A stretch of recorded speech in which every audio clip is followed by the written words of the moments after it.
yourself. The unexamined life is not worth living. That was what Socrates said. And this is the time for you to look at it and find out where you're spending that latte money. And find out what you're going to figure out what you're going to do that you're going to stop doing it. Because if your debt's caused by something, health, tragedy, or not on your doing, has it been rectified? Are you still sick and paying off debt? If you're unemployed, and this is the easiest thing to say, well, when you're unemployed, it's hard to not rack up debt. How hard are you looking for another job? And there's a lot of jobs out there that people, I hate to say this, but I had a good position. I lost it. It forced me to take a position that was less glamorous because I needed the money to survive. Are you doing that? If that's the case, and you don't want to take another position because of your pride, you got to get past that. Or you have to find another a way of income. And I have those on the site. How well are you working to find yourself a job? And I know it's easy to get yourself depressed and think I'm never going to get a job, I'm never going to get out of this debt, but you will. Every time, it's the law of cause and effect.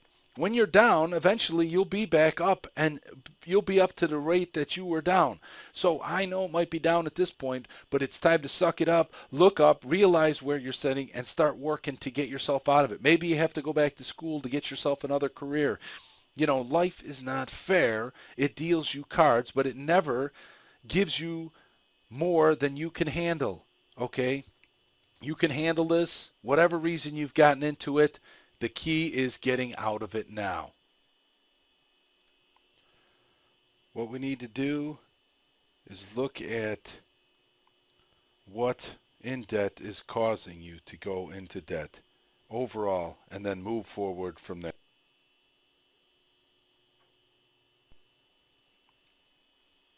Now, maybe you have some student loans, and this is a quick example of student loans themselves. Now, there's a link here to the direct loan calculator. Maybe you've gone to school or you're considering going to school. Well, here's a quick example of a little bit of difference. Let's say you took $40,000 at a 6% interest rate, and this is the same for both of the loans. If you decide to pay it off in 120 months or 10 years, your monthly payment is going to be $444.08 a month. The interest you're going to pay is $13,289, and your total loan payment is $53,289 by the time you're finished. Now, you have to understand the $40,000 you borrow now is now costs you an extra $13,289, which in turn comes out to about 33% of your original loan. So a 6% loan, you're actually going to pay 33% more on that actual loan. So this is one thing that you have to consider. This is if you pay back, and that's usually the shortest term that you can pay back a student loan. The second one is a 300 month. So you can expand that to pay a lower monthly payment because maybe you get out of school and the economy's not so great, or you need more money to survive. And so you need to pay over 300 months, which is a 25-year payback. Now you're paying $37,316 on that loan, and for a total of $77,316, which is almost double the cost of the loan. It's actually 93% of the loan. That's what your interest is going to be if you decide to spread that loan out over 25 years. So it's very important that you understand how the loans work, how interest rates work. This is at a mere 6%, and yet you're paying 33% over 10 years on that loan.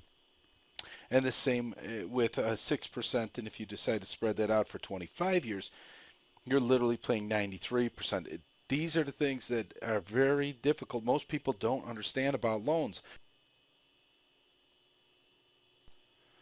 Okay, and now what we have to do is begin to inventory your bills and expenses. So once again, use the spreadsheets on destroyyourdebt.org and figure out what your debts are so we can create this relief plan. and inventory all your debts. It could be student loans, it could be car payments, it could be mortgages, it could be credit cards. You need to find out all of your debts so you can inventory them, because we need to work on getting them all paid off. So don't just leave one on the side and say, I'll worry about that later. It's important to put them all in, all of them together, to be able to work together to get this done. Okay? So this is what we're going to work on. If you need to take a break here and start inventorying it, I said that's why the credit report is extremely important, because it will have all of your debt on it between all three credit reports, and what you owe and who you owe it to, if it's something you might have forgotten about. If you don't have your credit report, I'm sure that you can figure out. Trust me, you miss a couple of payments and something will come in the mail reminding you that you have a payment due. So look through it, find out what it is. Inventory your bills. If you have to, spend everything on your debit card, like I discussed that before, so you can get an inventory of what you want to, what you're spending. Don't use the debit. Again, use the credit, so you don't get charged. Make sure there's no fees involved in there, and figure out for 1 month at least of what you're spending and where that money is going. You know, we have to find that latte money. You'll understand a little bit later when I discuss that. Now, if you have the capacity to borrow money and take a second mortgage to pay off all your debts, great if you're going to work with the debt relief plan, if it's beneficial to you, okay? Even if you have a lower interest rate and you're getting rid of some credit card debts, as long as you stay focused on the plan that we're going to talk about, fine, this is great. Keep this on the burner, because you have that capability to paying off high debts with, or high interest with low interest. But what we need to eventually come to is understanding how to control your credit. Don't forget, it will help you build your wealth in phase 3. You need to control your credit. That's why credit is so important, and that's why understanding this is also extremely important. If you cannot take a loan from other debts for the highest interest rate, you will start paying off the highest interest rate to the lowest interest rate. Okay, because obviously your highest interest rate is costing you the most. So when you are doing a debt relief plan, remember, you go from the highest to the lowest. If you can get a home equity loan, put them all in there, pay all of them off. Don't start charging on those accounts again. They're paid off, and then work on that loan. If not, you work from the highest to the lowest. It's as simple and plain. Even if the highest has the most money that you owe on it, it's all right. We'll work on that one first, okay? We're going to create a monthly budget to find you this latte money. Different budget plans there that we're going to go through. There's cash plans, a loan plan, and a credit card plan. I'll go through each one of those. But there's a couple of rules of thought here when you're creating your monthly budget. You kind of have to separate on the things that you want and the things that you need, and this is extremely important when you're trying to figure out your budget. Do you want it, or do you need it? We're going to have to get down to the brass tacks here, and your bare minimums at the beginning, to try to find you as much money possible of this ammunition, this latte money, this ammunition money that's going to help to pay down the debts.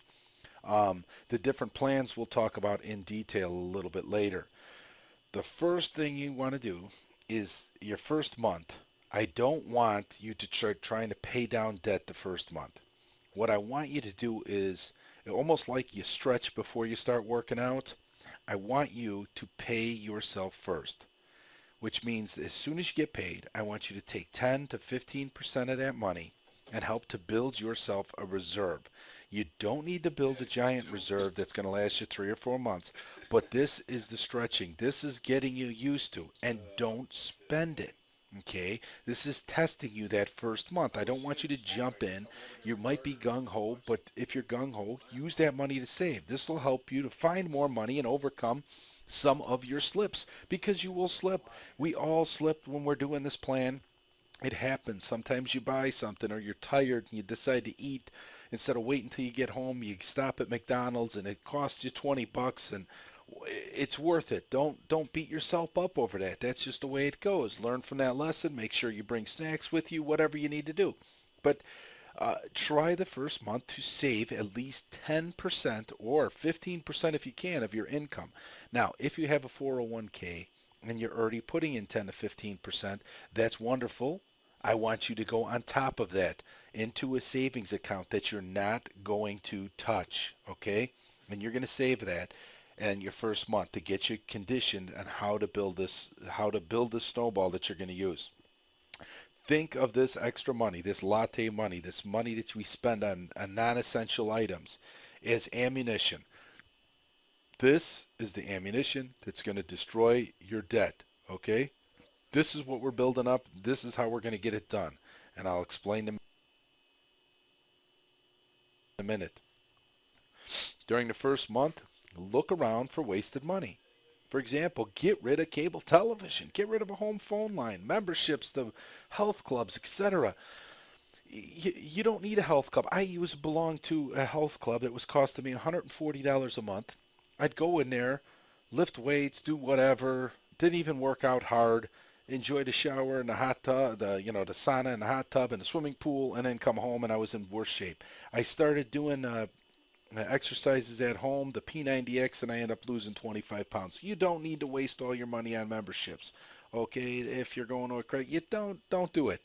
Plus, there's resources on the site where you can get this stuff free. You can get the exercises free.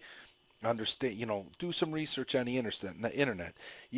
There's a lot of free things out there. Okay, and a lot of this stuff is already on destroyyourdebt.org where you can find it to help you save more money. But television, I know we've all become accustomed to television, and I watch it myself, but when I first got rid of the television, it was a shock, the cable.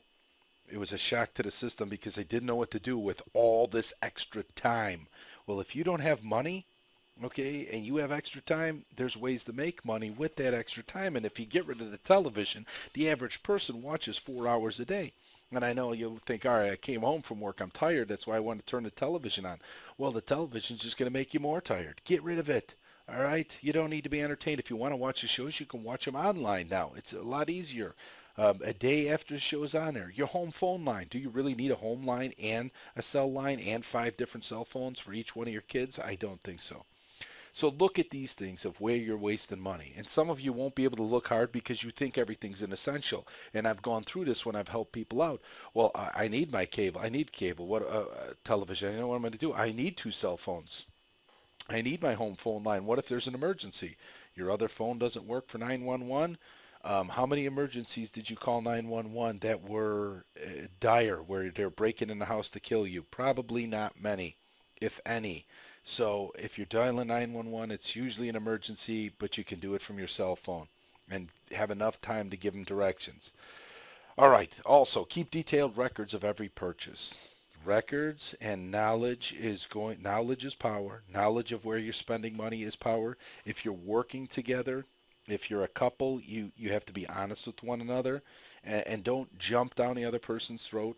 If they spend some money doing whatever, you don't know the position they're in. And I made mistakes with my wife too. I'd get on her for buying lunch out one day, and then I would do it the next day. And then I would justify it by saying, well, she got to do it, then I did it. Well, that doesn't work, okay? It happens. Don't get on the other person, but work together. Now, your second month, you're going to take this latte money and put it into your debt cannon, all right? You're going to focus it on your highest debt. And if you took a second mortgage payment, then you're going to put it towards that debt. And you are going to pay right onto that highest debt extra. So if your payment is $50 a month and you were able to save another $200 that month, you're going to put it towards that debt. All right. If it's a mortgage payment or a second mortgage and you've consolidated it, every time you pay down towards that met. Okay. And I'll show you a little bit more detail further down with the snowball method. You paid a minimum amount on all the other loans until the focused debt is paid off. And this is going to be a repetitive theme during this presentation.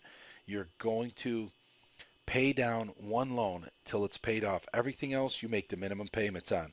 When your credit card comes, there may be a minimum payment of $15 and then interest of $30 and so forth. Stay on the minimum payment. You need to stay focused on it. Think of it like when you were a kid. I don't know if any of you did this. I did, but you take a magnifying glass and you'd focus that light on something and start